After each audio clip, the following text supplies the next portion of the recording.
September 2025. I am Starlene, and this is Mark. We're going to talk about Mark Matheny, Starlene Breiter. We're going to talk about the astrology for 2025 October, how it may be affecting us. And we do these monthly videos every month, usually the last week or second to last, which is this month, Thursday, in about 11 a.m. usually. So you can check us out. And yeah, what's going on, Mark? How are you? How are you surviving September? How am I surviving my 8 death transits at the same time? Is that what you're asking? Mm-hmm. Exactly. How did you know what I was saying? September has been it's yes it is. I'm ready for eclipse season to be over. Yeah, that is one of the problems. I think there's a few problems, but eclipse season is one of them. Do you want to dig into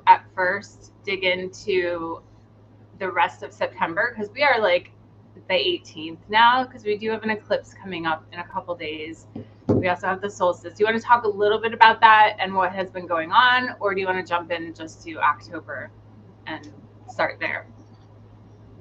We can, since we're doing, so this is my fault. We're doing this show so early. My work schedule's been chaotic, so I just been we've been jumping on days when I know that I'm not going to have to work. So that's why the schedule's all over the place. So that's my fault. Oh, that's okay though. I mean, it still works. You can hear me okay still, yeah, right? So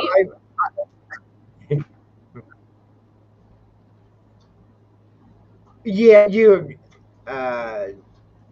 there's a little bit of glitch, but I tend to think at this point that that's on my end, and I'm not really sure what to do with it. Okay, well, it's better than last month. I know it was super glitchy. So yeah, hi to everybody that's in the chat too. Thanks for coming.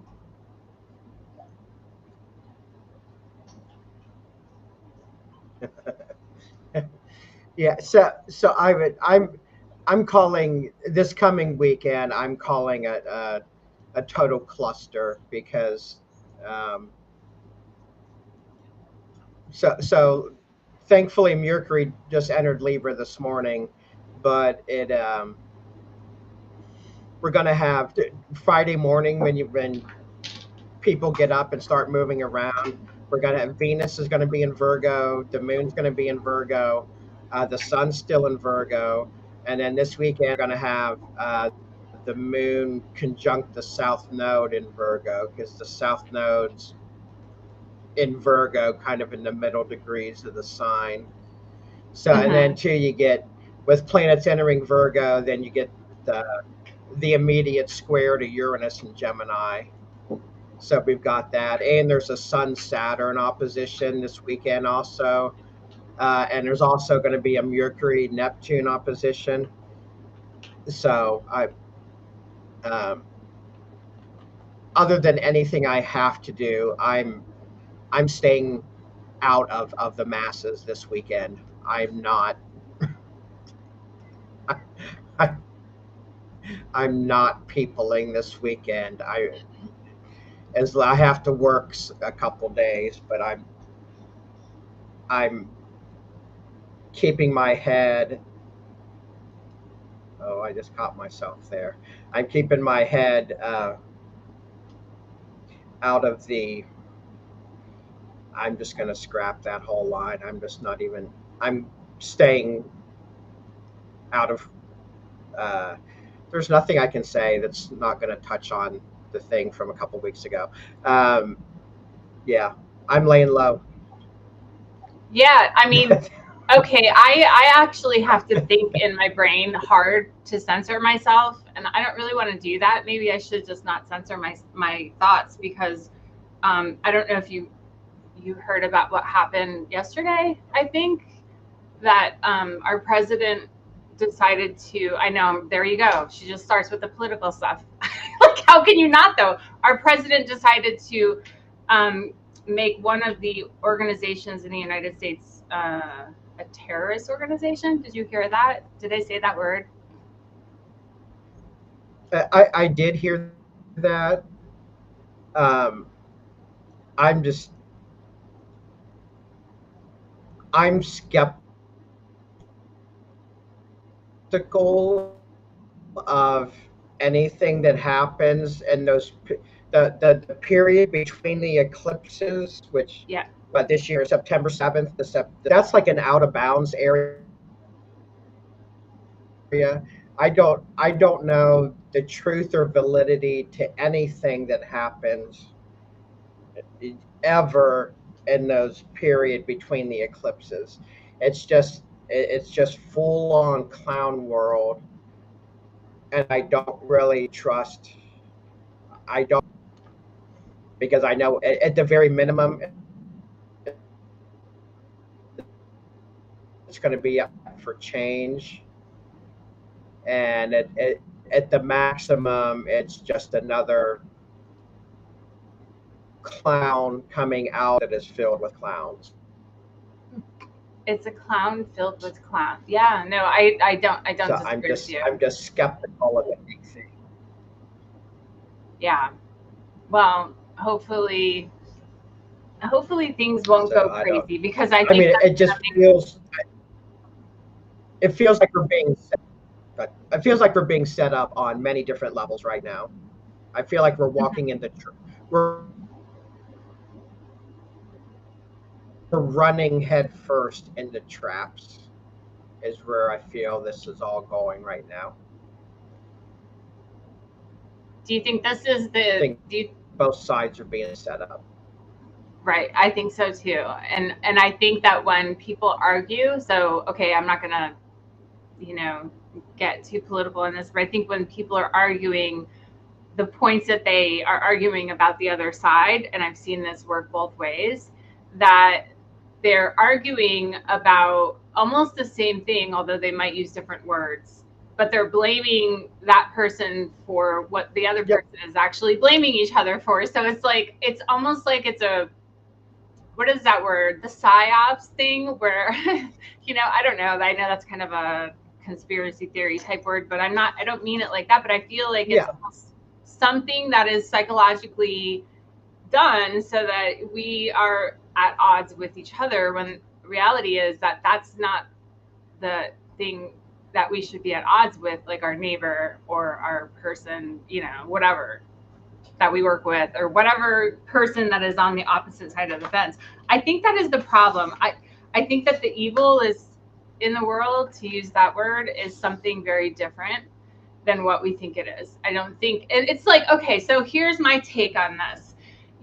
We think about people in different countries. We think about, okay, I'll say it, Israel, right? We think about Israel, and people are like, oh my God, they lose their mind one way or the other. And I'm not supporting either or. I'm just saying, think about this for a second. And this is, every place is like this. We think, oh, I hate those people. They get us all wound up, or I love them, like, you either hate them or love them. And that's just it. And it's then you're fighting amongst each other. But the reality is it's not even the people. It's these people that are playing the puppeteer, that is like their governments, right? So it's like, when you think about it, it's not actually the people that are the problem. It's these governments that are playing these control games. And that's what I think, for bringing this all to astrology, the understanding of what is going on with Neptune, these ideals. So government can be an ideal, right? So it's an ideal type of thing. And the Saturn being that concrete, like, take the veil off, let's see what's under the hood. How is this work? Get rid of the stuff that doesn't work, So like, this is what we're going through. But I think we have to think wider than what the average person is thinking. And I don't mean that to diminish anybody's thought processes, but I think it's so important to think a little bit bigger, because otherwise you end up getting stuck in that loop of like arguing with the wrong person, or like having like these discussions that are not really what you're thinking they're about. I know you know this, and I'm like, well, we haven't really exactly talked about this, but I know you're aware of this. But I don't think people like understand that. I think people get so hung up on I'm right that they don't understand that that person is just their neighbor and like whatever, you know, like, and you're fighting their who, and so you have to think about it. Who then benefits from that, right? Who benefits from society at ends with each other? I mean, I know it's a rhetorical question, Right. but at the same time, it's not, because there's a reality behind that, you know? Right. So, They know they can do certain things and it's going to get reactions on both sides from people. And whether you're on the yay or the nay side, you're still feeding a lot of energy into things which are ultimately going to be used against you. yeah. And it doesn't matter if, like you said, the yay or the nay side does not matter. That this is not even, we're not, I don't even refer to this as like me taking a side. Of course, everyone has their political beliefs, but when I look at astrology, I try to separate myself from that just so I can see the astrology for real. I pulled up, so I had AI do this, but so, you know, I have a few things to say about AI today. But AI is very interesting, but it's extremely biased, and I've been really screwing with it to try to see its biases. But what I did in the best way that I could, using multiple different AI tools because of the biases that I've been seeing, I wanted to pull up the dates of the wars of the last, what was it, 500 years, just to see, because if we look at our outer planets, we can see these patterns. And we can talk about some of this too, but we can see some of the patterns of where the planets are connecting with each other. Because if you look at the chart today, which I couldn't get Sirius to work for some reason. If you can get it to work and want to share your screen, that'd be cool. If that would be taxing on your machine, don't do it.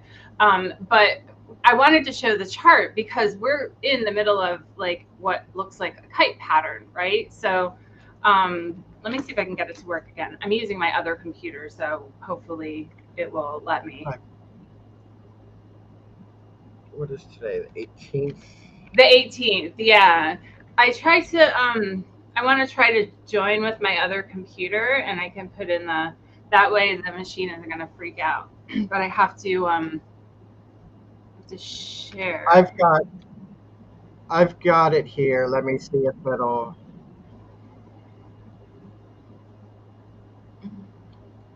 Yeah, for some reason it won't let me share my screen.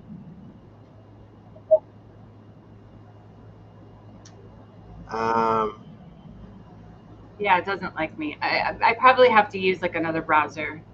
I don't know why, but like it doesn't like the browser I use, but I use a little bit of a niche browser, so I should probably use something basic. I hit the share button, but it doesn't look like it's coming up. Okay. Let me try Chrome. Let's see what happens. So other than that, like what has been going on in your world? How has your September been compared to what we were talking about last show in September? I mean, like, was this eclipse difficult for you? I know that we were talking about the eclipse coming up in a couple of days, and the 21st. It was a lot work. It's like more energetically challenging because of Saturn, the mix with Saturn in it. But you know, like, how did the eclipse go for you?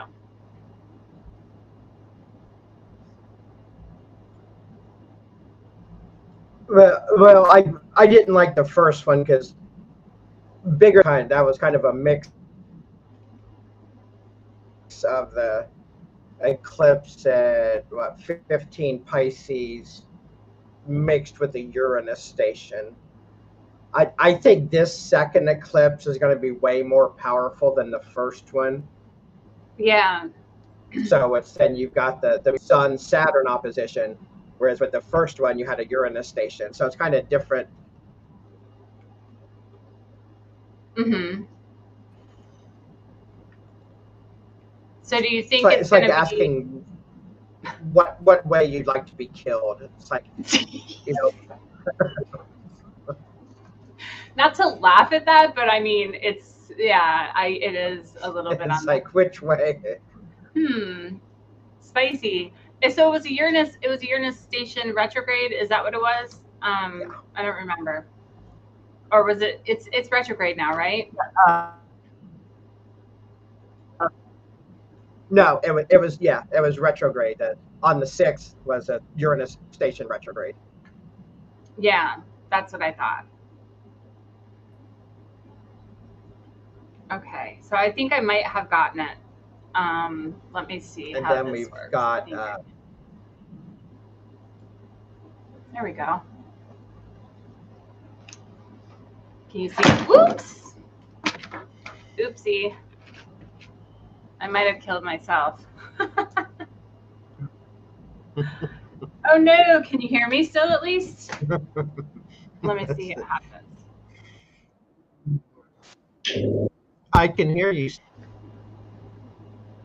Okay. There we go. Okay. Let me figure out how to turn off the sound because I can hear myself talk.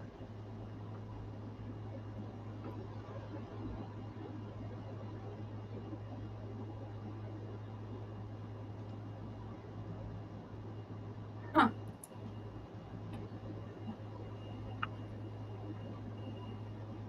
Maybe it's this. Okay. There. No, I keep hearing. Are you hearing me twice? Echo. Oh my gosh.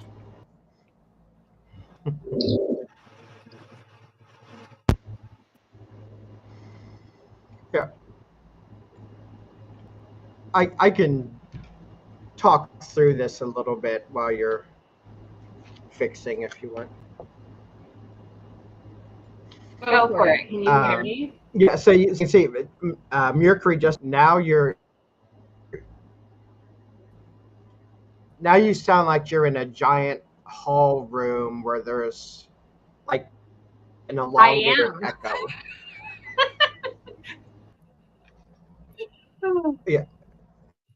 Yeah. Now you've got a different kind of echo. Okay. Well, let's see if this can work.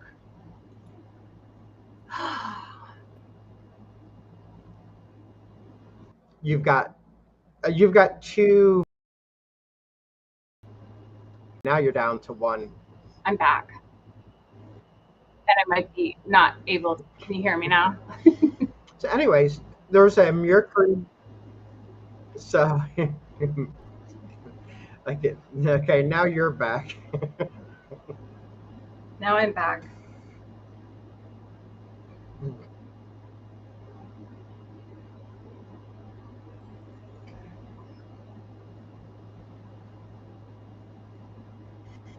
So there's a Mercury, Uranus, Pluto, air grand trine.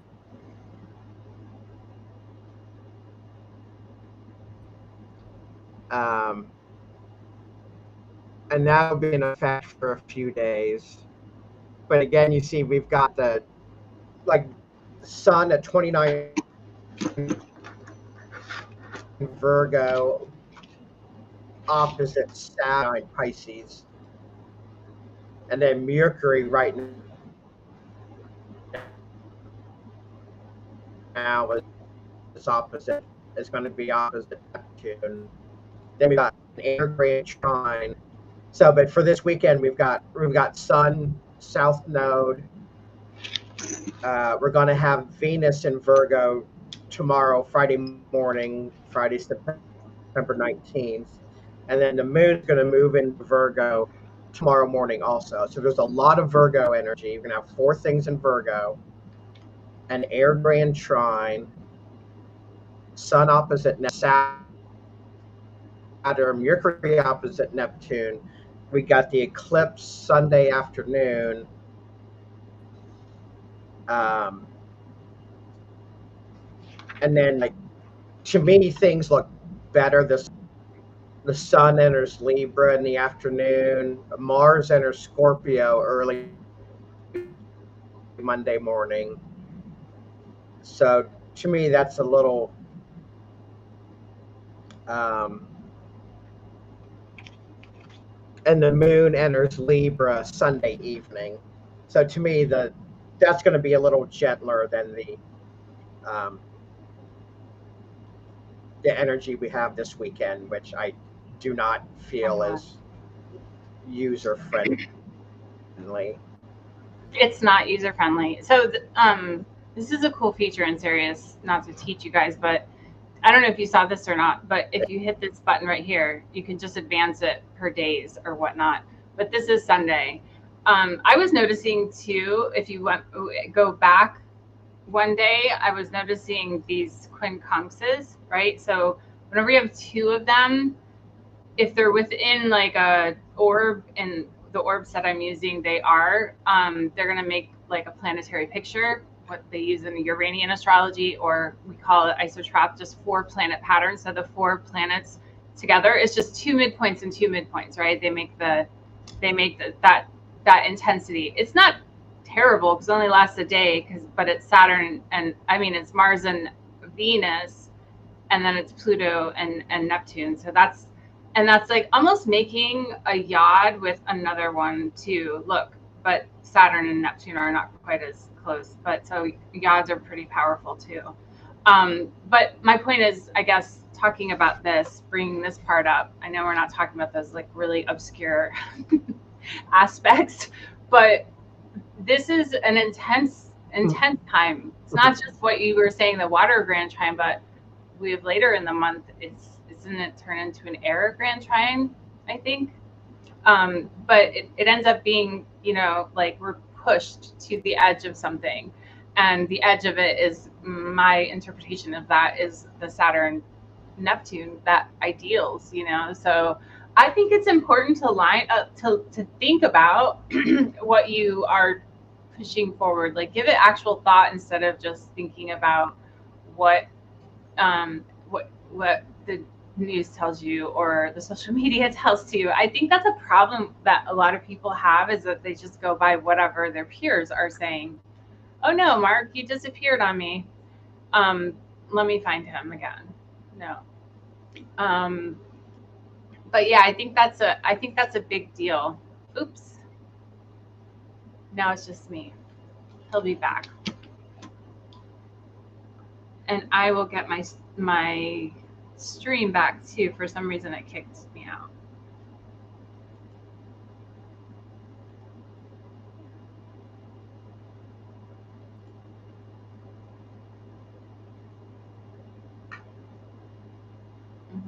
Mm-mm-mm.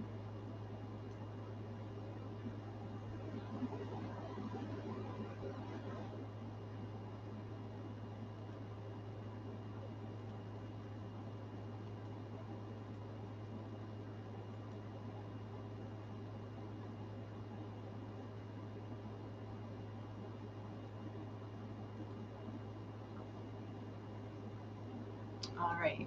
Well, Mark will come back.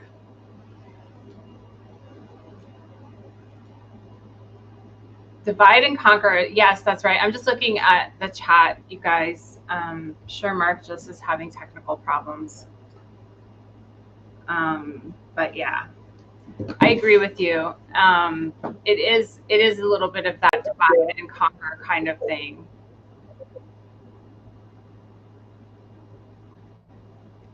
Yeah. That's a funny question, Sarah. Are you there? Oops. Yeah.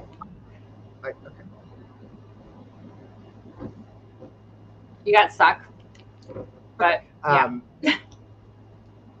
Yeah. So I think with even though Uranus and Pluto are in a trine, I think that's any kind of Uranus Pluto contact is volatile. Just because it's a trine, which is a good aspect, that I think that leads the way to chaos. just because that's just kind of the, you know, Uranus is about change and disruption. Pluto is death, transformation, rebirth. So you, Uranus and Pluto being trine may not necessarily be the greatest aspect. Like it's just everything's very flammable. And then Right. having these inner planets go through there, like Mercury's there now, then Sun's going to be there in a couple days, and then, you know, not 3 weeks away, Venus is going to be there. So I think that's where the outer, you know, personal 3D world is how I'm seeing this play out. And two, you know, Neptune is going to be opposite when all these planets move into Libra. You know, they're immediately going to be opposite Neptune, at Mhm. least until like late October, when Neptune retrogrades back into the end of the same area. Yeah. Yeah, it's really kind of wild that there's so much intensity going on. And this whole sextile trine to, you know, those outer planets, because they're retrograde and back, of course that stays for almost, I mean, for months, really. It depends on the orb you use, but that power. And I think what happens when we have, like right now, the sun and Mercury opposite, and that, like you said, when Mars, um, well, Mars is already passed, but Mars triggering this. I always remember when I interviewed Joni Patriti, she was saying Mars is the catalyst and the trigger to make those aspects go off. And I mean, for some reason, I knew that, but the way she said it to me, it stuck in my brain. And so I've been paying attention to Mars in that sense. And when it comes around, or one of the inner planets, just Mars seems to be more angry. You end up seeing that this, you know, this challenge. It's very interesting though. So let's go to October. What is I the? think in general, Mars is act first, think second That's a good for point. most people. That's a good point. Yeah, I think you're right. Because you just not thinking, you're just acting. That makes perfect sense. So let's go to October and see what is the flavor for October after this eclipse hits us this weekend. What is your big thing for October?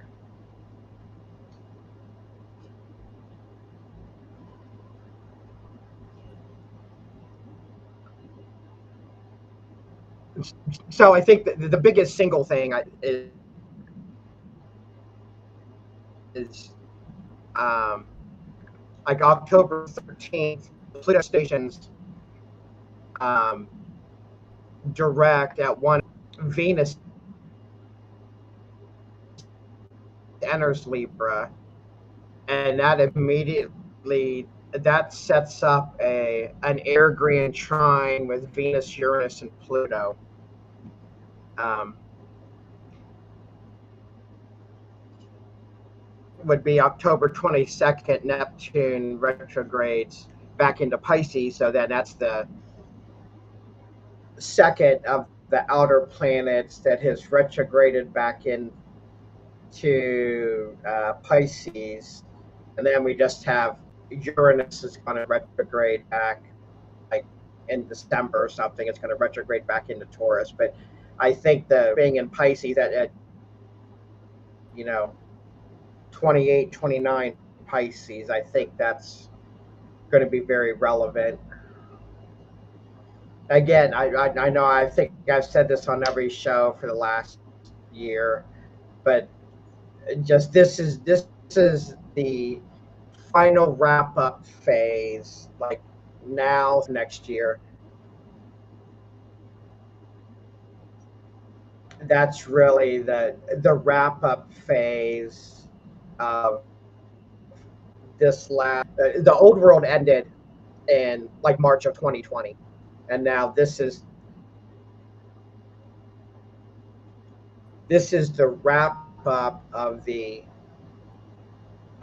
this phase of the last 5 years where like the entire world's being changed and reshaped. So this is any lingering thing, especially anything you noticed from July and August that was and a good portion of the winter, to fix those things, to streamline them, remove them. Especially like once we get to the middle of next year when Uranus, after it goes retrograde and when it moves forward into Gemini for permanently, we're going to be going, 100 miles an hour every second, every day until we get to the end of April 2028 when Saturn enters Taurus. That's going to be the next full speed ahead at that point. And two, we're going to have, once we get into the middle part, this time next year, Jupiter's going to be in Leo, and then nothing's going to slow down until late April of 2020. So this is the time to really stop and look at what's giving you problems and, make a decision and fix it over the next, 5-6 months. Because it's overwhelming the number of things that are coming at us once we get into like next spring. It's going to be going really. Are there specific areas that you think might be triggered by this, or do you think it's just like across the board? Because I know that you've talked about the timeline changing, and I could see that. I don't think. I mean, but I don't know if that's like normal because you age, you start like losing your memory of younger years, but like you remember bits and pieces. So, but it's like, I've never been this age, right? So everybody can say that. But you were going to say something. Yeah, I think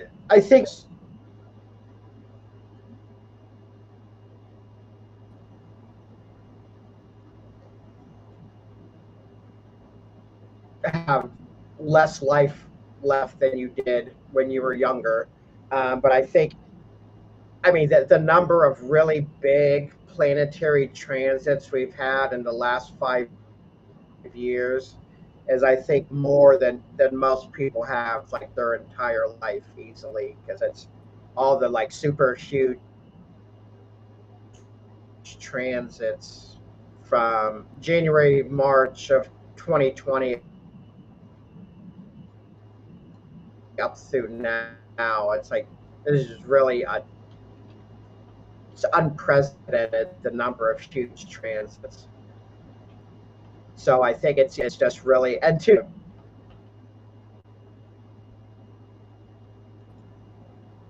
masculine, very outward, very fast moving signs is just like highlighting that. It's just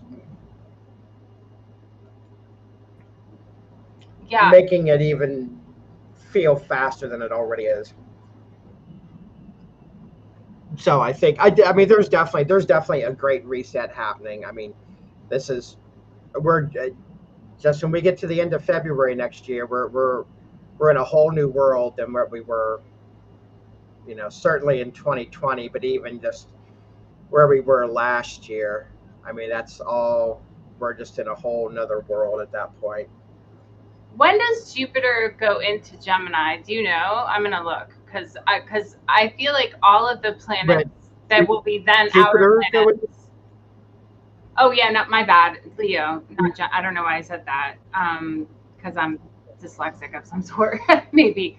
But yeah, by the time Jupiter goes into Leo, so that's next summer. It's June 30th, Yeah. 2026. Okay. Then all the outer planets, my intention on looking for that was including Jupiter in the outer planets. It would be all of them are in masculine signs then.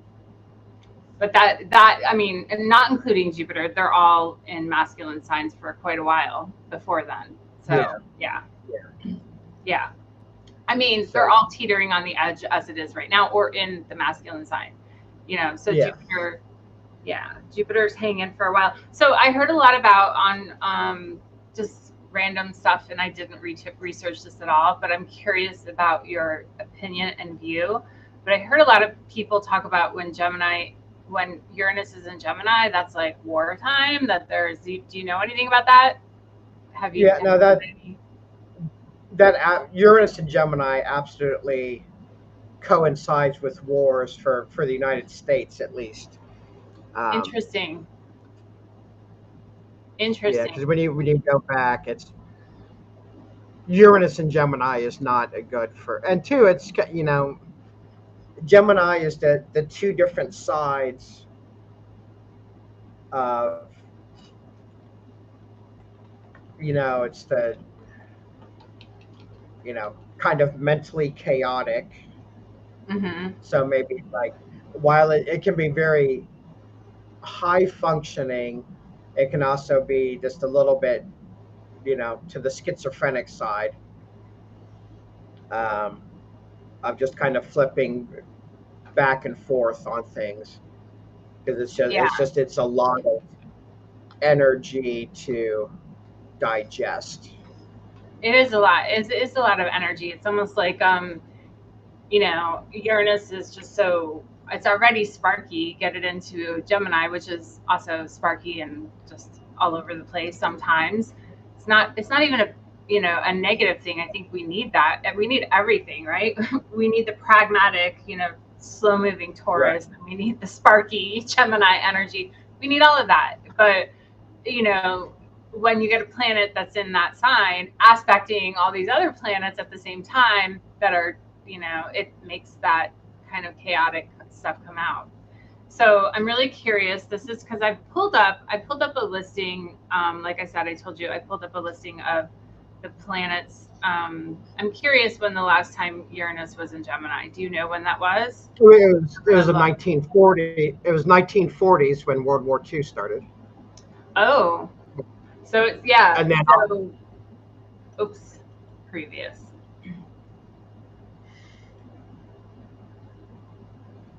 Yeah, 1942. Is that when that started? The 1942? Well, it started in like 38 or 39, but that's when like the stuff with like the concentration camps and stuff, I think, started really hitting the main headlines. That was when we were really in the nitty gritty part of it. Right. So AI told me World War II was 41 to 45, and there were 405,000 U.S. deaths, 70 to 85 million globally, which is a lot. Because I wanted to look at the big wars that were casualties, because you can look at whatever, but this is what I pulled up because I was very curious when these outer planets were doing what they were doing at this time. And let's just, for a minute, let's look at what Uranus was actually doing during World War time. Let's see, because I went too far, and how it was connecting to other planets. Oh, it was conjunct Saturn right in the very beginning of Gemini too. Look at that. That's 42. Yeah. So I don't know. You said it started getting a little hairy during 42, right? Yeah, that's already. We're well into the war, and that's when, like, the United States is really starting to get, because like Russia lost more people in World War II than I think all the other countries combined.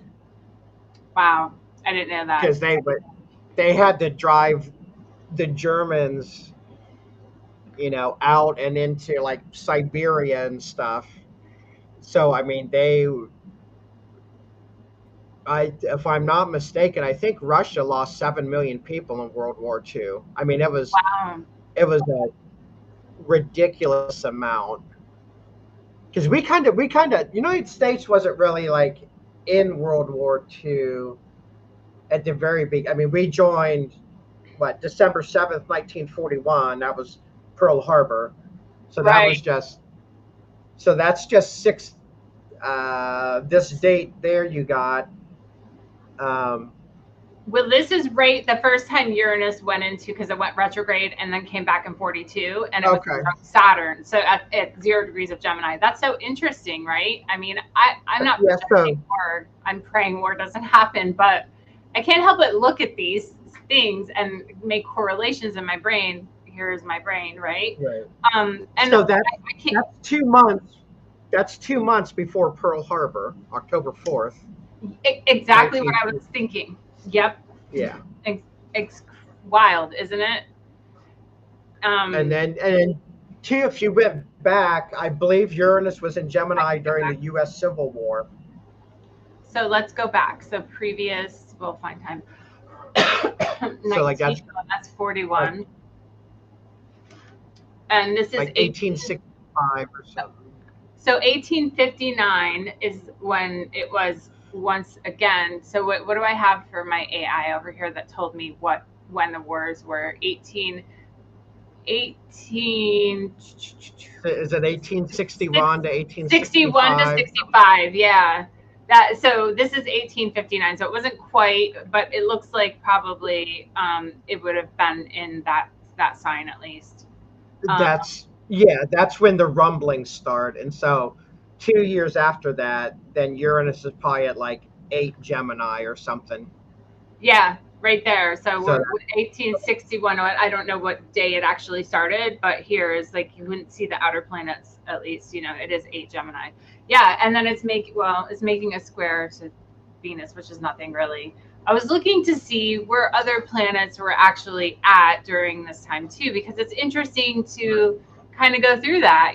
Like okay, so you have like Pluto's in Taurus. It's getting it's trudging through Taurus. I know it's there for a long time, and then Saturn is Virgo. Uranus is square Saturn. Mm-hmm. So there's the collective subconscious is at odds with the 3D reality.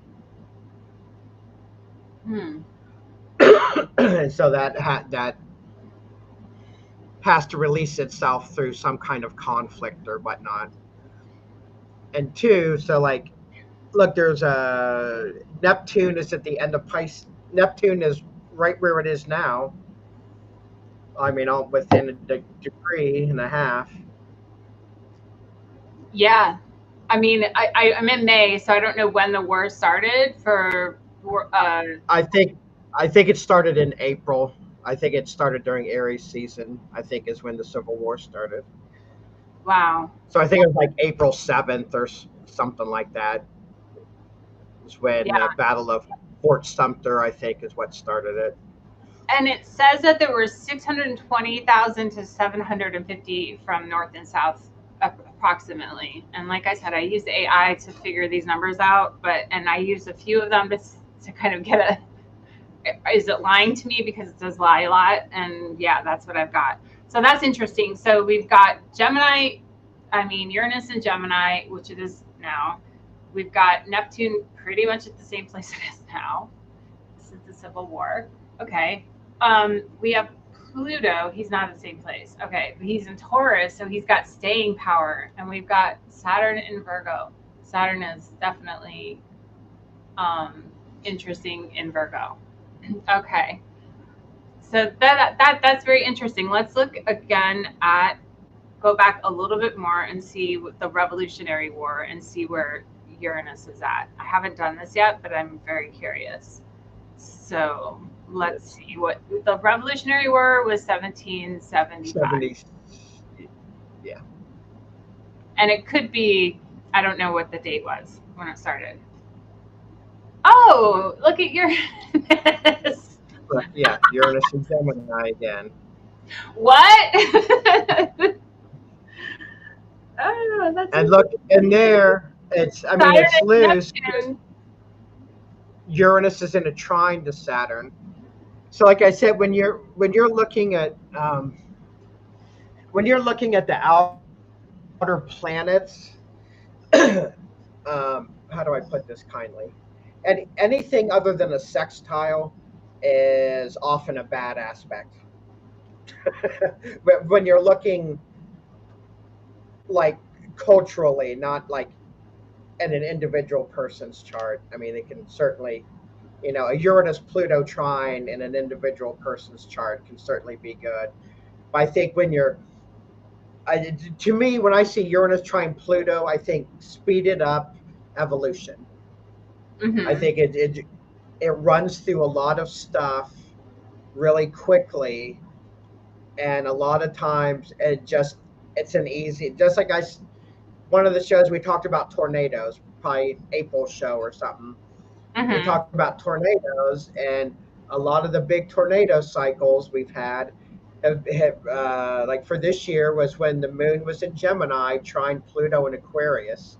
It's easy access to chaos, so you Mm. you don't Yeah. necessarily want a lot of trines with Uranus and Pluto. It's like it just speeds up the access to creating disruption. So Uranus and Pluto, you said, are what you were talking about, the trines. That Yeah, is that's what that. we've Yeah.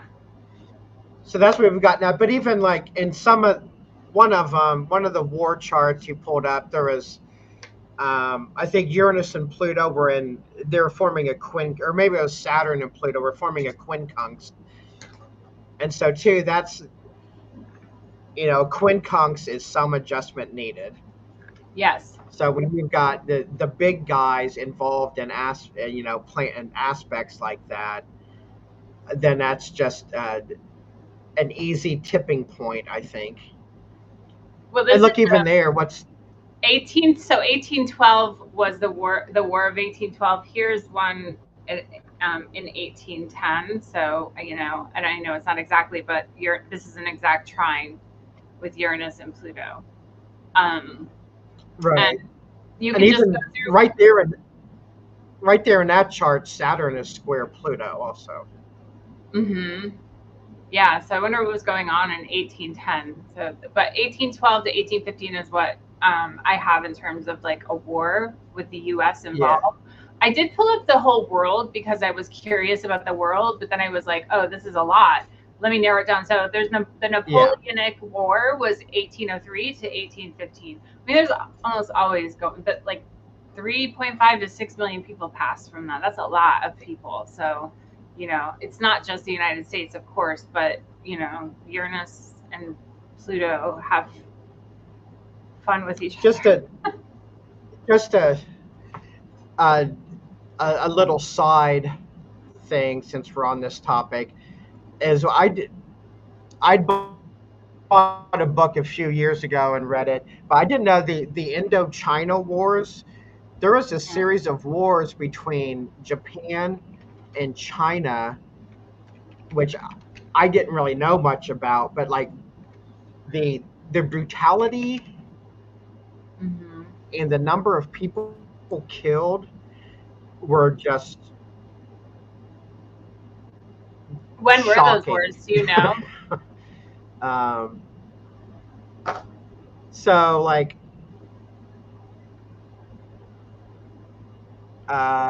1978 to 1989 was the last one. Let me hold on. Let me.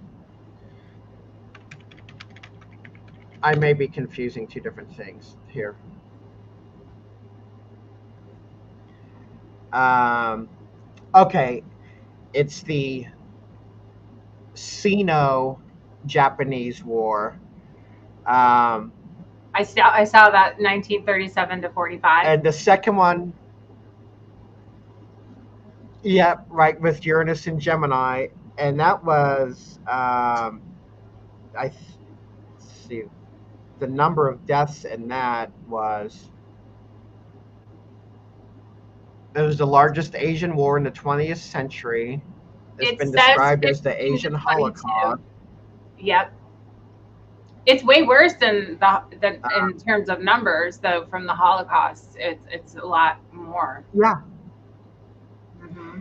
yeah, yeah. I mean, just over 1 million dead. Well, Um, this is 15 to 22 million Chinese casualties from the Second Sino-Japanese War, and yeah, yeah. that's It doesn't even get talked about. right. So wild. It's wild. It really is. Yeah, and that was going Was on. the Yeah. atrocities committed during that war, they match up to any other of the world's greatest atrocities. I mean, it was the book I read on it was pretty graphic as far as describing the torture and what they did to people and stuff. It was pretty brutal. Wow, that's unreal. When it started, I guess it was the Uranus. This is this chart in the year that it started, 1937. But it went on for quite a while. I mean, I guess it would have to go on for quite a while. It went on to 1945. So Uranus does end up moving into. Um, Gemini, Thank you once for that gets making that rolling. clear. Yep. I mean, and then we've got World War II happening then too. So this is what happens, and that, and then it conjuncts with Saturn, which also doesn't help the situation. It's wild when you look at the outer planets like this. It's really wild to see them, play out in this way. And then Yeah. we're looking And at then, the world. right, I mean, even looking at whenever there's any kind of regardless of it's a good or bad aspect, when you have the outer planets like trying to play together, it just always turns ugly. I mean, Mm-hmm. even just look at the mid 1960s, we had the Uranus Pluto conjunction in Virgo. Um, Yeah. 1990s, we had the Uranus Neptune conjunction in Capricorn. Those are all like, kind of big turning points in history. Mm-hmm. So the Uranus and And Pluto, I this is forget, 1960, but maybe it was like a different time of the month in the 60s. It was a little ahead. but yeah, Yeah, it and was they're also it was the mid 1960s is when that okay. really. Yeah, and then also there is this. Well, it's gone now. There was the sextile with Neptune, but yeah, there you go. It's got Yeah. that If you conjunction coming yeah, up. if you go to like 1966, 1967, that Uranus Pluto conjunction's much tighter. Seems Hmm. Yep. Yeah, that's 66. Yeah, so they end up doing that back and forth a few times because they go retrograde. That's interesting. I've been thinking about this. This is a weird thought that popped into my head. So one of my cats, I got her in 2020. I just found her. I rescued her, and she is the weirdest cat I've ever met. I love her dearly, and it's good she found me because I love her dearly. But she's like the weirdest cat, and the reason I say that is she doesn't want to be fed with everyone else. She wants to be over in the corner doing her thing. She was born right after the Saturn Pluto, from my estimate of her age, because I don't know her exact age, from that conjunction with Jupiter. So when that was going on is when she was born, and I've thought to myself, the people born now are going to have that feisty, and she was born just a few years ago, but the people born now are going to have that feisty, the energy that's going on right now with especially Neptune and Saturn. So, they're going to be having that feistiness inside of them, which I think is really it's really interesting because, you know, when you think about generations, you can see where people, you know, shift and change. I think it would be really interesting to look at and do a study on, you know, how culture changes over the years because, you know, of these outer planets and kind of related to what the outer planets are doing. Because I think that's really a real thing, you know? I mean, think about it. Someone born now is going to have this amazing configuration in their chart. You know, what's that life going to be like? You know, and it's not that this has never happened before, but what are these people going to be like when they're older? You know, and how is that going to shape society? Because there is something to that and understanding it. You know, I mean, I guess I've been thinking about this because I've got my little cats. I know when they were born, my little grandbabies were born recently in the last few years. So it's like you think about it, you can't help but wonder, you know, what happens with society, you know, how it shifts and changes, you know. Right, because I'd already thought about that with so like looking at the aspects from 2020, you know, in a couple, you know, few years down the road here, Neptune and Saturn both are going to square that big Capricorn lineup from 2020. Like what's going to happen? How's our view of things that happened in 2020 going to change when these planets hit Aries degree square that, you know, late Capricorn degrees? Yeah, I don't know. That's a very good question. That's a very good question. As we go through the year, that's interesting too. Another yacht. As we go through the year and the planets Saturn and Neptune end up being conjunct again, which is what, next spring, March. It's late February is Okay. actually the one and only um, like exact conjunction of Saturn and Neptune. They've been moving together for a good while now, but the exact conjunction is like it's like February 28th or 26th or something of next year, and it's in 0 degrees Aries.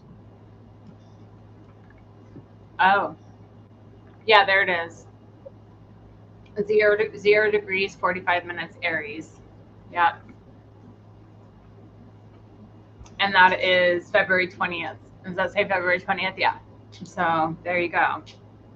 It's interesting. It really is interesting. Do you think people are going to get a little bit more chaotic before they end up calming down when this point comes into Oh play? yeah, I think they're gonna feed a bunch of things into our subconscious this fall and winter, and then I think once we get to that point there, like I um I I would be skeptical of anyone who hasn't seen the noticeable uptick in anger since Saturn and Neptune went into Aries a few, you know, 4 months ago or whatever, 5 months ago. I think there's been a noticeable uptick, and you know all that stuff when Saturn and Neptune was in Pisces was like sitting in people's heads, and then Saturn and Neptune went into Aries, and like this gigantic regurgitation happened Mm-hmm. where it just everything that people had been storing up, you know, psychologically in their brains came out, and I think it's um, yeah, we're gonna get more of that, and I think it's probably even gonna be more intense next after we hit that February 20th date next year. Um, yeah, so that's why I've been telling people like now is the time to be going through your stuff, streamlining, cutting out any kind of things that you can cut out. Just make sure your life is if not a well-oiled machine, it's at least running much better than it has been. So that because it's just things are just going to happen just instantaneously. Right. It's interesting that you say that. So let's go to the Pluto station. The Pluto station. That's always an intense time period. So this is the day. I don't know if this is the exact time. I'm not worried about the time, but this is the day the Pluto stations. Um, it seems like there's just so much going on. It's almost like every single planet is all connected, and that's right when uh, Venus makes that grand trine. That's the one you were talking about. Well, it's actually not quite in an air It grand enters trine. it enters Libra that later that day. Oh, it does. Okay, so it is an air grand trine. So that, I mean, like that just Yeah. makes it, more solid. But not only that, you also do have Neptune here at, I mean, Saturn's a little further away, but Neptune is at 0 degrees. So this is intense. This creates um,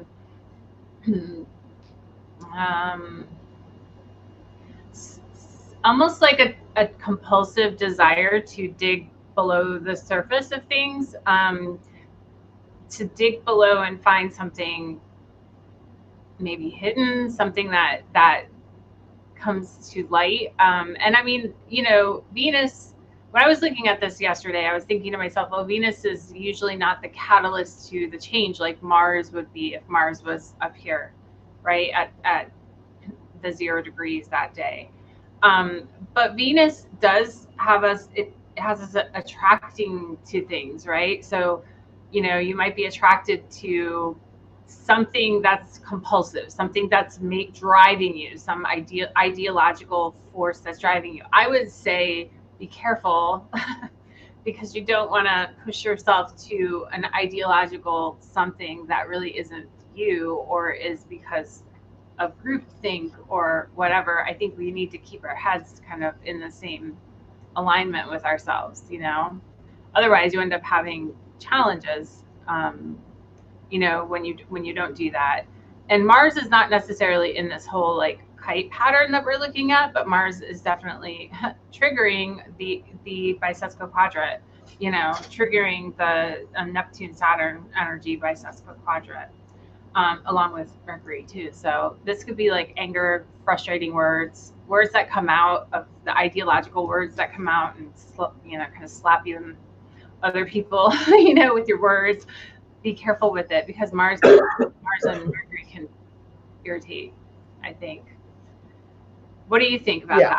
that? Yeah. I mean, Mars and Mercury are that's definitely quick intellect, and uh, so Mars and Scorpio, I think of biting sarcasm, like that needle point that can just like really hit underneath the surface and really, you know, poke holes at the issue. So for me, like what I think of for Scorpio for like that is like I think of John Cleese from Monty Python because he's a Scorpio and he's got always do it, the muttering under the breath, the very biting sarcasm. I, I think he's a really good example of the Scorpio energy. From a comedic level. That makes sense. Yeah. And Mars, I'm sorry, Mercury goes into Scorpio right at the beginning of the month, so it's in Scorpio till the end of the month, which is October 29th when it moves. Um, yeah. So this is that grand trine you were talking about, and I just wanted to point out that it also was including the Saturn and Neptune and Mars and Mercury at the same time. Yeah. So the next thing we were talking about, Mercury trine Mars, that's 18 Scorpios. That actually comes a little bit later. That's the 20th. So let's advance a little bit. Oops.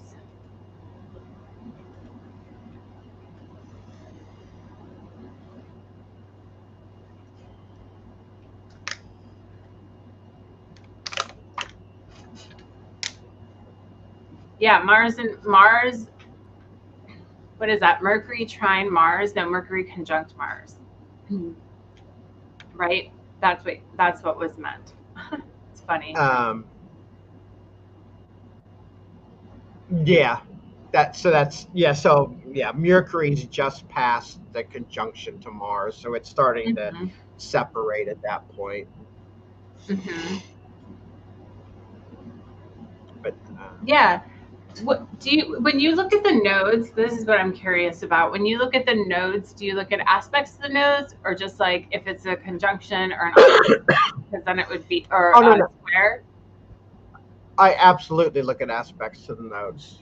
You do. Yeah. I wasn't sure.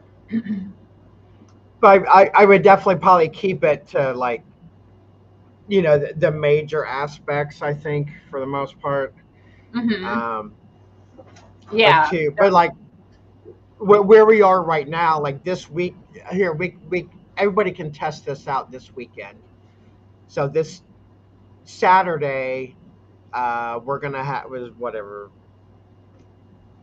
September. I'm on the wrong 21 month already. No. Yeah. 21. Saturday, September 20th, we're gonna have the moon in Virgo conjunct the South Node. So that's something everybody can watch this coming weekend. So Saturday, September 20th, we're going to have the moon in Virgo conjunct the South Node. So everybody can see how that kind of plays out. Yeah, that's interesting. And that when the nodes and the luminaries are close, that means that there's going to be an eclipse when you look at it in the chart. But the eclipse is on the 21st, right? They're not always exact. Yeah. That's where they're very close in the chart. Yeah, it's on Sunday afternoon at right like 3:40. Yeah. Yeah, see, look at that chart. It's right there. It's right. Well, we knew the eclipse is at 29 Virgo, correct? I think. Yes. Yeah. So it's a new moon. It's a new moon eclipse, so it's right with the moon and the sun conjunct at 29 Virgo, and they're in its opposite Saturn. Yeah, and Neptune too. Oh yeah, and Neptune too. Yeah, absolutely. Yeah, so that's interesting. We'll see what happens. We'll see what happens. We also have Neptune goes into Pisces, and that's on the 22nd of October. Not to hop around here, but I'm going to do it anyway. Oops. So Neptune, when Neptune goes into different signs, I mean, it's going back to Pisces. This is the last time we'll have it in Pisces till like, I think November, you said,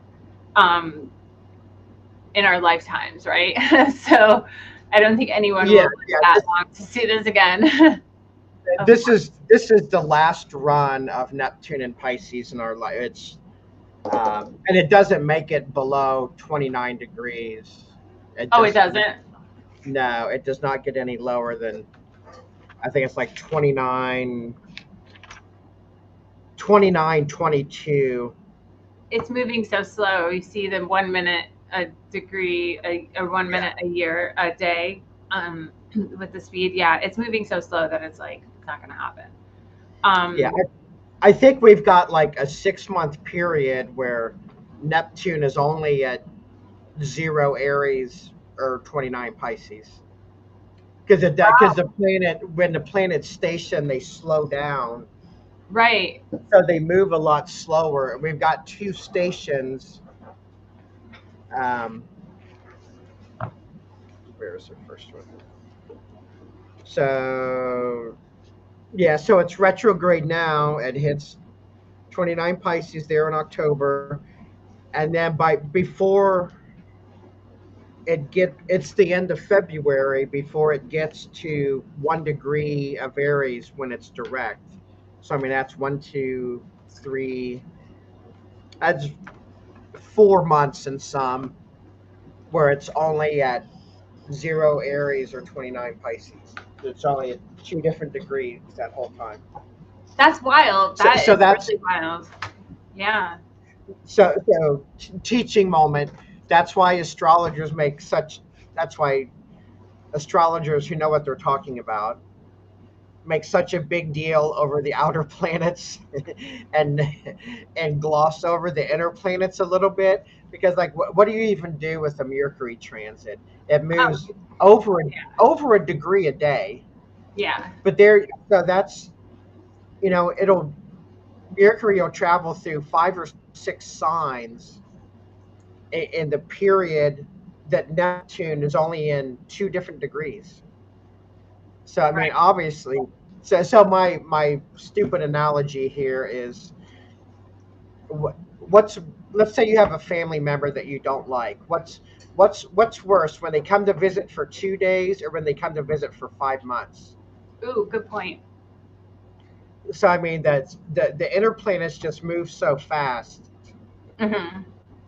that it's like sometimes you can't even do anything with them. But those outer planets, they just sit and sit and sit at one little teeny little section of your chart, and that's definitely the point to be looking. And then you've got to double that because we have Saturn now Saturn retrogrades back into like 25 Pisces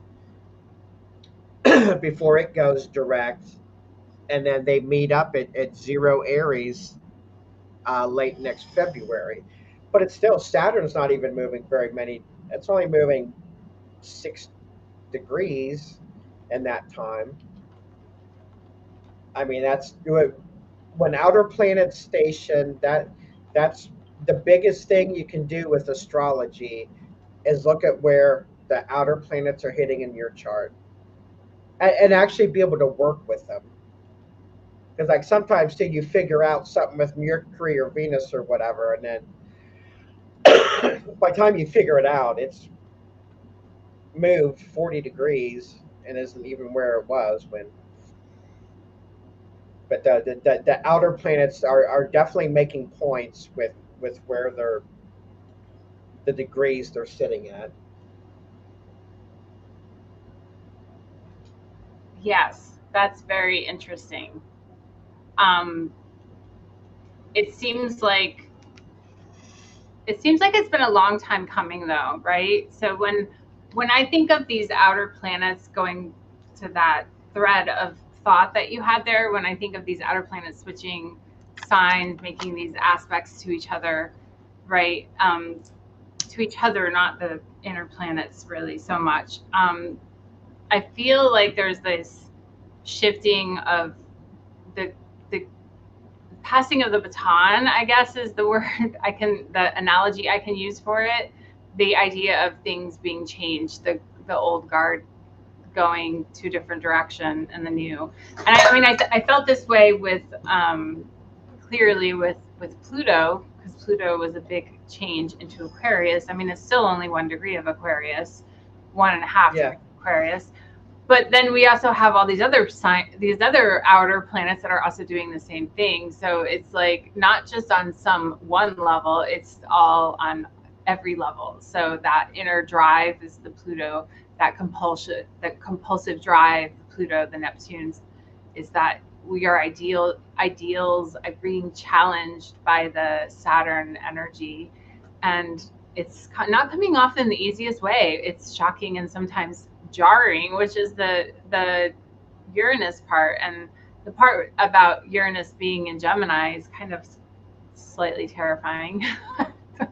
I think a yeah, little bit, like just for me, because I just as we looked at the history, it's a little terrifying because Uranus and Gemini has been often in different wars. I'm not going to say it's always because that's I didn't look that deep. Um, but I'm sure someone has. I just think that these shifts are almost it's been a long time coming, and they're almost necessary, because I think that we have gotten stuck somewhere, and on some level it's necessary to get out the trash, the cancers, I don't mean the sign cancer, but the cancers that have been eating at our society. We're getting a cleanse, and I guess you could look at it from that perspective. And I'm not trying to be Pollyanna by looking at it like that, but I'm saying there's an opportunity for people to step up into the role of like, okay, this wasn't working, maybe we should try something different. I don't know. That's just been my thought about it. And that comes painfully for some people, because holding on to what was is difficult when you don't want to let go. Yeah, no, totally. I mean, that's Pisces is the last sign of the zodiac, and Aries is the first sign. So I think that's, just indicative of we're wrapping up that last section. Especially, Neptune's been in Pisces since, was it 2011 when it first went in? So, I mean, that was 14 years ago. I mean, that was,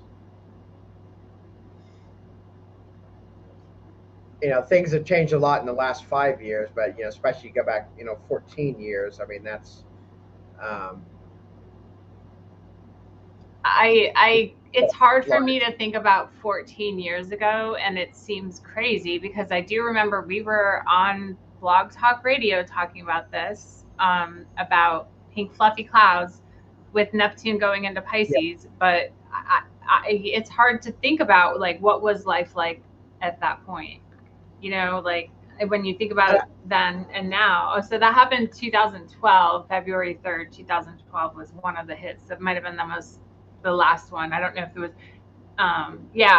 August 4th, 2011. And then there was April 4th, 2011. So there probably just 3 hits. Yeah. And then you would go too far back. So yeah, that's a massive amount of change. And that happens during that time. And what has the world turned into? Okay, I can think about events that happened in my life during that time. I know that prices of houses was really cheap at that time, considering now, compared to now. Yeah. And I mean, I understand inflation, but come on, man, people, like, I'm talking, at least in my area, I'm talking 3-4 times what it was in 2011. Is that right?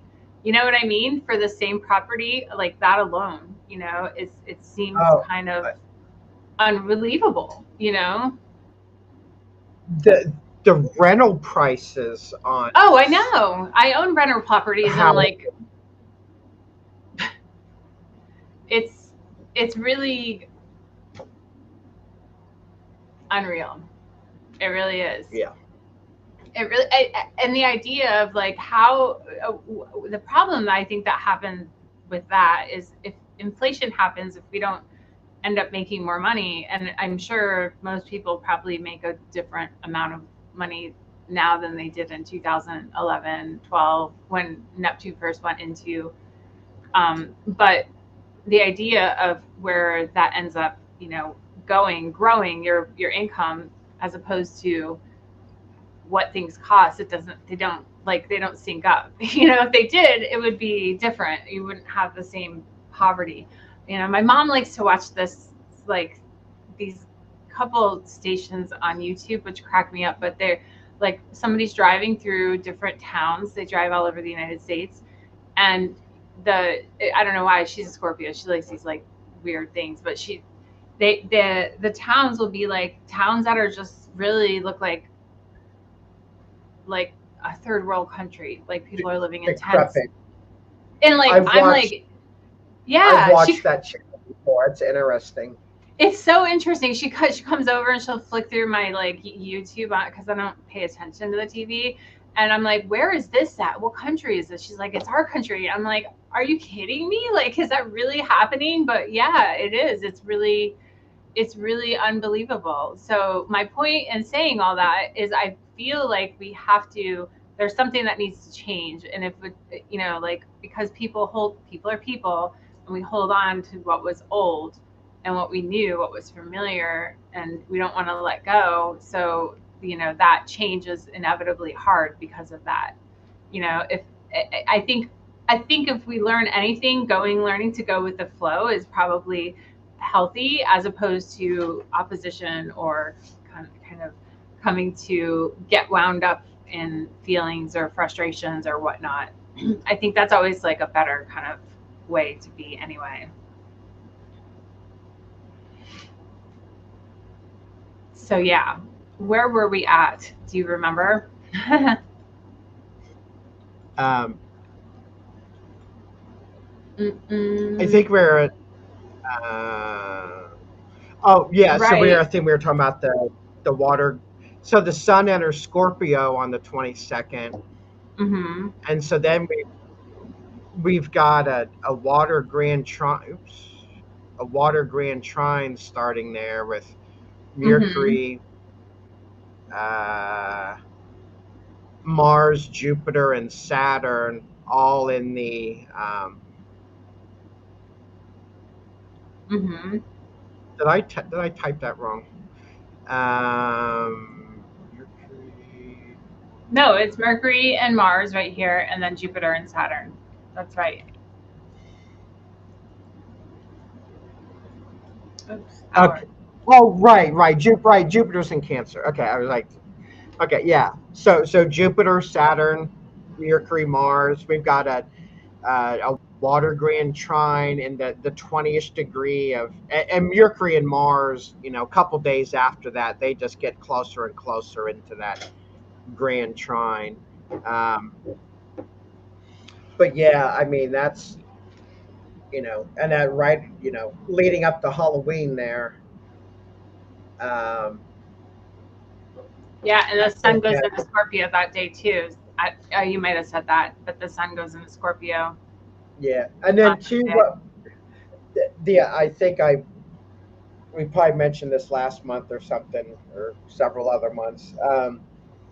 With all the outer planets, right, at like between 29 and 1 degree of the signs, when something enters, um, one of any sign, it just immediately makes aspects to Saturn, Uranus, Neptune, and Pluto, because by degrees, those are all so close to, um, if you throw like quincunxes in there, even like anytime the sun or moon or anything enters a new sign, it's just making a ton of aspects to the outer planets. So as soon as the sun enters Scorpio, it's making a square to Pluto.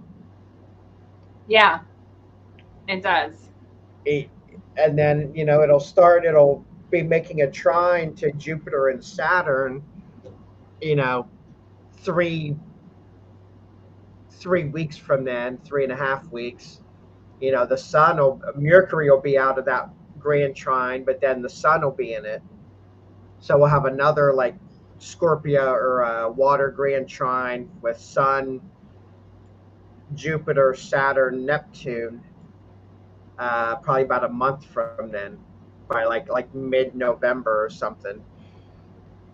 So these same cycles just keep repeating. It is very cyclic, as we know, of course, because that's how it goes. But and it's interesting because we just did go look through some of the past wars that happened, and where specifically Uranus was too. So it's interesting to see where the patterns come from. I know that it always fascinates me when people say astrology, there's nothing to it, but did you look? Are you sure? Like, I don't know. I think even anecdotally, there's things. I mean, that doesn't matter, but like really look and see if it actually works. Test it out. So it's interesting. We have the tools to do that nowadays, which I think is really cool. Are you an Apple person, by the way, or are you an Android person? Android. Me too, and I am too. So a friend of mine made a really cool. He's a colleague slash friend. He made a really cool Apple astrology program. So it helps to see. It's different. I can't wait because I don't have anything Apple. I can't wait to like he puts it on Android because it will. It really is cool because you can point to a certain if the grand trine or whatever, you can point to it in the chart and then it will just light up in the actual chart. So it's visual. The actual name of it is Visual Astro. I did an interview with him last week and will be up in the next couple days. So Okay. you'll be able to see it at least, but it's a really cool app. I did play with it on my brother's tablet because I don't have any Apple products, but it's cool. That my point is saying that though is technology is getting so much better. I love this program, Sirius. I know you have Sirius too, but there's so many. I've played with so many different software. The modern day we get these opportunities to see things we didn't see in the past. So we get to get understandings of what's going on and kind of predict things. And it's not even so much about prediction, it's about understanding, right? And that's the way I look at it. I know that some people lean more into the idea of prediction, and I agree we do predict things, but for me it's more like an understanding of why did things happen the way they did, what was going on underneath the hood. To me that Yeah. makes a lot of sense. Yeah. So would you say, okay, I guess we're done with that because my computer just decided to stop.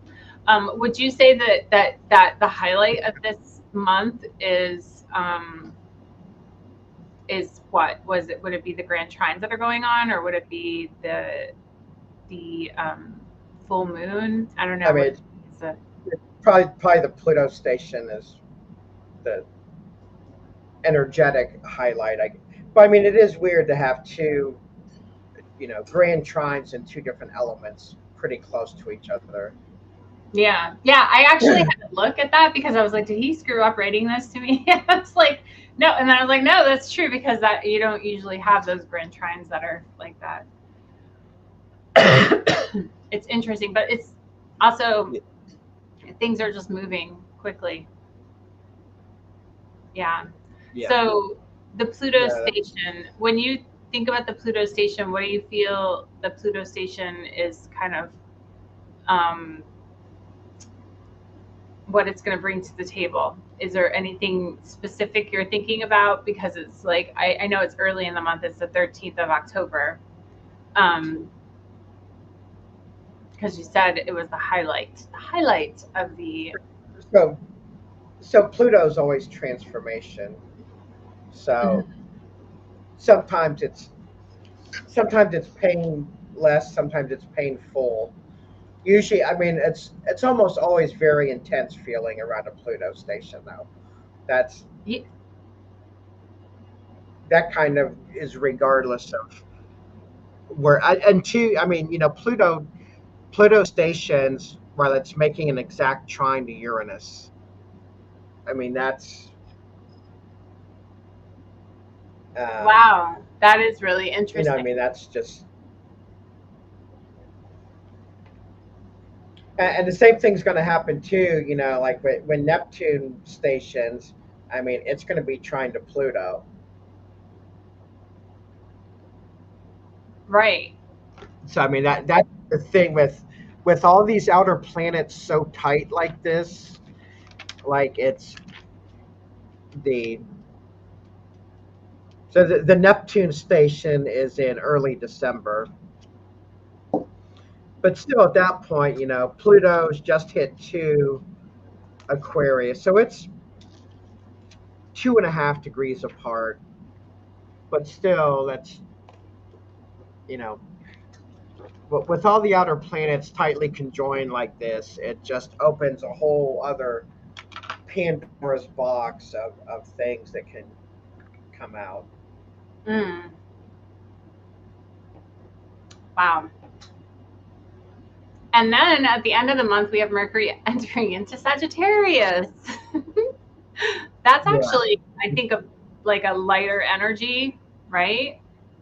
Mercury and Sagittarius and then Scorpio, because Scorpio is going to want to know everything, like Yeah. investigate it all. I was kind of So hoping there. that Mercury wouldn't enter Sag until like after Halloween, because I like the Why? Scorpio energy at Halloween. Oh, really? Yeah, Yeah. that makes sense. Yeah, that does make sense, actually. That does actually make sense. But Mercury and Sag is fun, though, too. But I understand what you're saying. It's a Scorpio energy. Maybe if there's enough intensity going on with that. Yeah. We'll still have the Sun and Mars in Scorpio, so But look, that'll be plenty. yeah, but when it goes into Sag, look, it's opposite of Uranus and making these aspects to Saturn and Neptune. So it's not like it's going to be not Yeah. crazy. Yeah, no, it'll add its own level of chaos, I'm sure. Yes, definitely its own level of chaos for sure. Yeah. So, yeah. So this will be an interesting. Do you feel floaty because Neptune is inching its way back to your sun? Do you feel kind of like spaced out? um a little bit. Having Saturn at the same place is probably, I think I just gravitate between like weepy and grouchy most of the time is where I'm at. I would, if you're able to pick your birth time, anybody out there who's coming back to this place again, like do not come back with like Saturn conjunct your sun. Don't do it. Because if when you get transits on it, you're just bombarded like 24/7 with just like everything. It's just too much. Saturn conjunct your sun. Oh boy. Yeah, my son has Saturn conjunct his ascendant, like the same degree. It's just in the first house. So that seems like an intense energy. Yeah, I would not recommend 0 stars. Ah, that's funny. Well, it sounds like October is going to be a fun month. We'll see what happens. Yeah, yeah. All right. Well, thank you as always Okay, for joining me. And yeah, I'll talk to you on the flip side. Thanks everybody for okay. watching. Yep. Bye. Thanks, everybody. Bye.